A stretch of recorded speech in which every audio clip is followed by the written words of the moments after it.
For fans of chicken, you will love these tacos. For fans of chicken and tequila, these tacos will blow your fucking mind.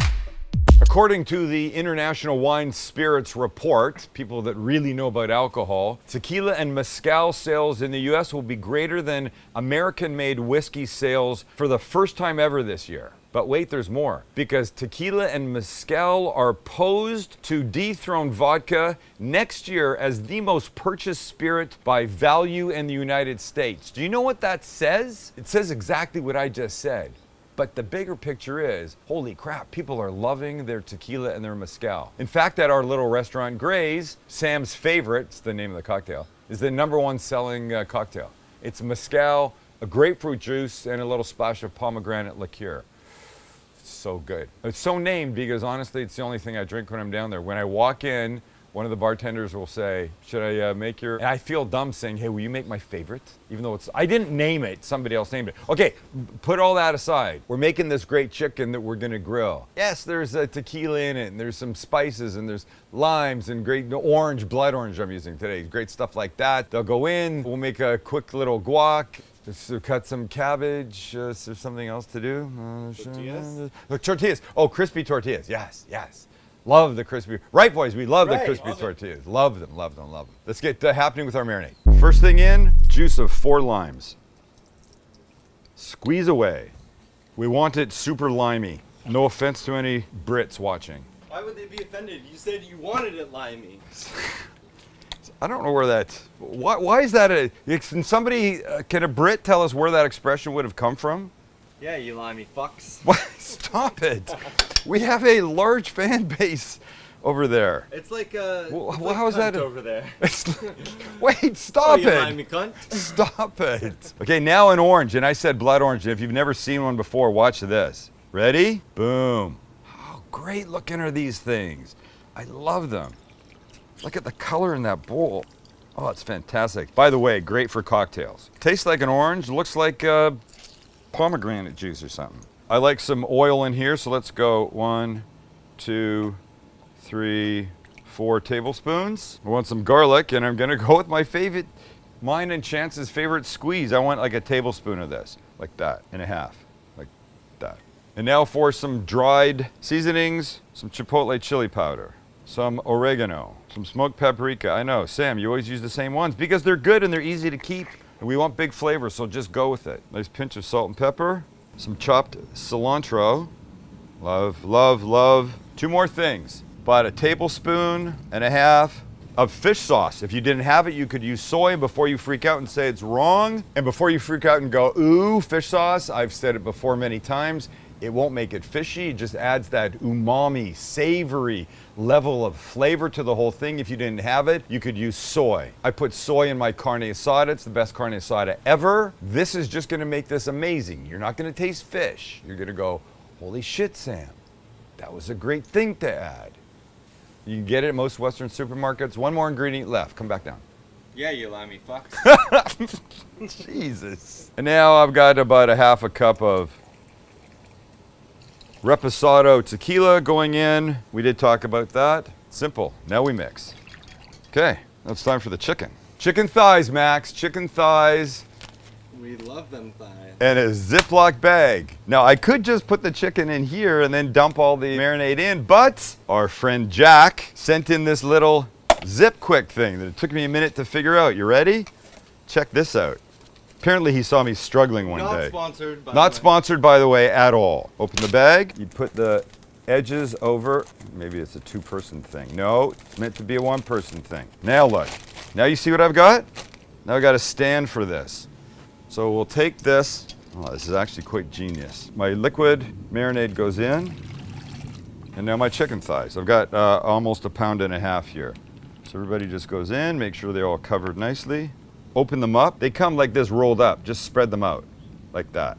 More surface area against the marinade will make for a better piece of chicken. In the end, everybody nestled beautifully. I can tell you one of the advantages not to this thing is not just helping you get everything in, but, wait for it, but what you haven't done is cucked up the sides of your zipper. Now they're nice and dry.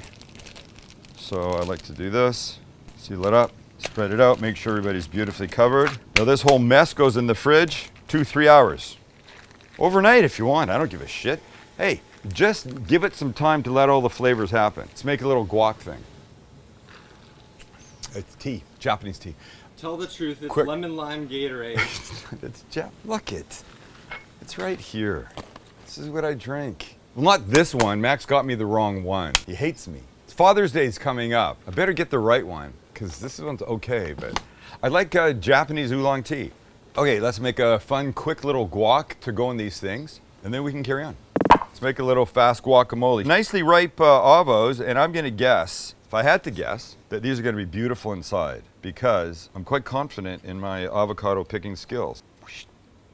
Beautiful. That's pretty. And this one? Oh, yeah. I must admit, you are pretty great at picking the avos. That's because I did a video for some avocado board once and I had to learn. So we'll just get the meat out. I don't know what else you call it, flesh. And we give this a light mashing. I prefer guacamole on the chunkier side. I don't like it as a paste. I really do not. Try and keep a little texture to it if you agree with me. But putting everything in and then trying to mash is difficult, so I like a light mash in the beginning and then we add. And I almost always make my guac a little different, so here's what we're doing today. Yes, the Holland pepper's back. All right, Sam, I haven't seen it for an hour. Cut this guy down the middle. You can get rid of the inside part. So these we'll just do in long cuts like this, and then like this. All right, this all goes in. Beautiful. Next up, say hello to my little friend. That sounded creepy, actually. Let's go, what, is that a tablespoon of this? Like 3 cloves, maybe, worth. Juice of half a lime to make it limey. Waiting. We're back to the limeys? I'm waiting for you. So opening. And then a good tablespoon of finely chopped cilantro, a little hit of salt and pepper, and we mix. Oh, shit. This. Now we're talking. Are we talking? We're talking. I think we're talking. Sacre bleu. This is fantastic. All right, so we come back with one of the avocado pits. We drop it in. An old wife told me once, if you put the pit in, it helps keep it fresh. And now, it's an old wives' tale, or maybe it's not. I don't know. Whatever.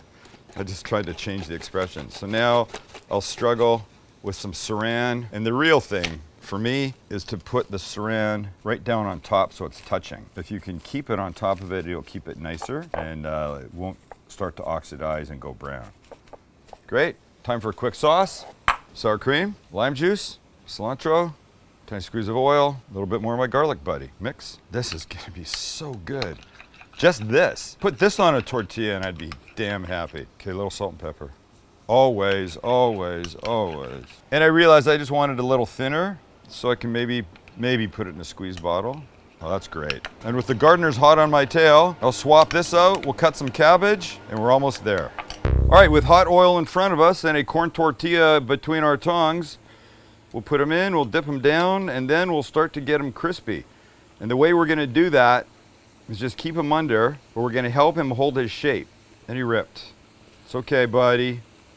It's okay, buddy. It's very hot in my hands. Hey, you're the one who came up with this method. It's Crispy Taco approved. But the problem is that this grill is so fucking hot. Like if I did this over a stove, I'd be all right. My hands would not be suffering as much from the extraneous heat coming off the side of this grill. Why'd I have to do this outside? I could have done it on a burner, but I chose not to. So you can see how this works. Oh God, I'm just burning the hell out of myself here. So you get what we're doing here, apart from the fact that I just ripped this. I might have to change to a burner. So you're gonna leave it here. You can see he's starting to get the texture that you want and the shape that you want. Ignore the fact that I broke it. When it gets covered up, it's gonna be fine. So this should take about a minute or so unless you're crying from the heat like I am. And then when it's there, take it off, let it start to dry on some paper towels and make yourself another one. Maybe I need to go to a burner. Or you want me to do this? You want me to suffer? Sure. Max wants me to suffer. So put it in, let it start to get a little crisp going on it. And when it does... We need like 4-foot-long tongs. I know, and I don't have those. So maybe I can do this. Okay, word of advice. Don't do this on a grill like this. I always say, grill is just like a stove and oven, but it's outside. But when you're trying not to burn the hell out of... I got oil on me. Oh shit. I splashed oil at myself because it was burning me. So such a good idea an hour ago. Okay, this is the last one I'm gonna do, and then I can't do it. I can't do it, I'm just burning so much. Everything is hurting, but they're gonna be good. Great, I'm going to the dermatologist after this. She's gonna go, you have a lot of weird red marks on you. Ow! It's just the heat that's sneaking up around here. Do you guys know what I'm talking about, right? You know, they make a thing, a special set of tong-like things that you can use. Oh, gosh. It's just so hot. That's the problem. Hold on, maybe I can do this way. Hold on. Let me just get in here and do that. It's probably burning. I know somebody's watching right now, laughing hysterically because there's a better way to do this. Okay, good. You guys ready? Okay, I'm taking this hot oil off the grill, going inside where I can manage it and not burn myself. And get these things where we want. When I'm done, I come back with grilled chicken here. Won't be nearly as miserable, I hope. Look at, wow, when your hand's not directly over the grill, it sure makes a difference. Okay. Let it start to get a little, I think we're almost there. Yes, much better. This is actually kind of doable. Now just let me get in here to open them up. Look at that. This is almost perfect. And then I'm going to give them a flip in a second. Now I got it. You know, the other advantage of these things is it's helping me keep them open sort of the right amount, because you want them crispy, but if they're too tightly closed, when you go to open them up to stuff them, they'll snap. We don't want that. All right, let me carry on here, and then we're grilling. And with our grill hot and sprayed, on we go. Beautiful. Presentation side down, you know that, right? And what that means in a chicken thighs case is that there's a smooth side here and a rough side. Smooth side first, because that's when the grill's at its cleanest and hottest and will give you the best marks for presenting your chicken, except in our case, we're gonna chop it up, but still. And now we're just cooking chicken. And if you want to have a little fun, you can add a little more tequila, like that.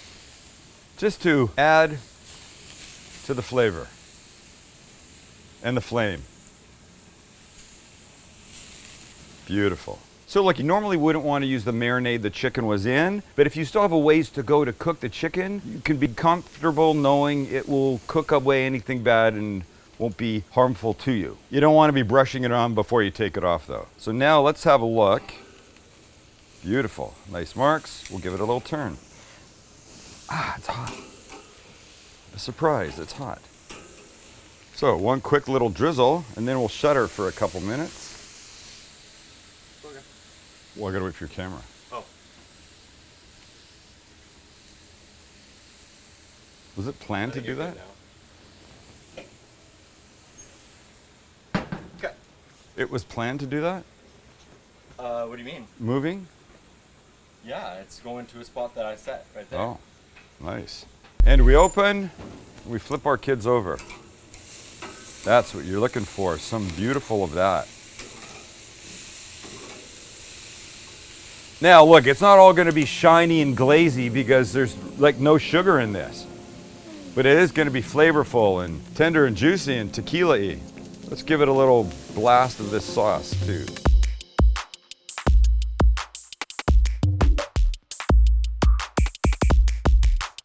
And we're there. Let's take these guys off and get happening. Yum. And hot. Here we go.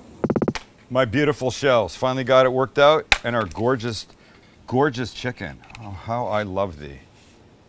Let's just take our chicken and put all the beautiful pieces right here. Hi guys. Look how pretty that is. Fine, I had a little taste. It's delicious. And now we cut. Oh, look at, do you see how juicy, can you tell how juicy this is? Yes. Can you?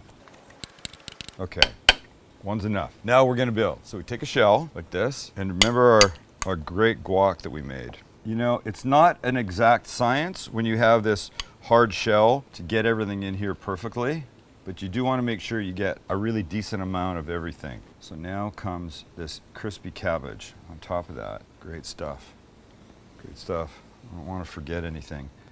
And now you take some of this perfect chicken.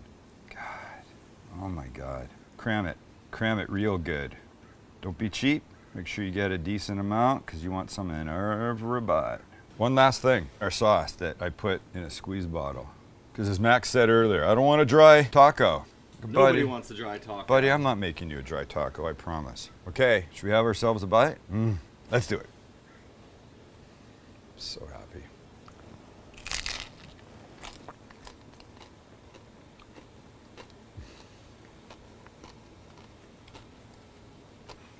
Oh shit. We did good, son. And by son, I mean everybody. Max won't like this, but I have to have one more. Perfect chicken. Juicy, tender, really flavorful. I know my mouth is a mess. That guac is so good. And that simple little garlicky, limey sauce, limey. This is the season to be doing this. This is the season to be doing this stuff. Make the chicken. Throw it together on a Monday night. Cook it Tuesday night. Throw 4th it of July coming up. 4th of Julizzle is coming up. Yeah, not the same thing all the time. And here's a good messy starting point. I apologize for the mess. But you know what else is coming up? Father's Day. And you could get the official book of Father's Day. Sam the Cooking Guy Between the Buns. It's being called the official book of Father's Day. Do you know by who? You. By me. Why not? I am a father.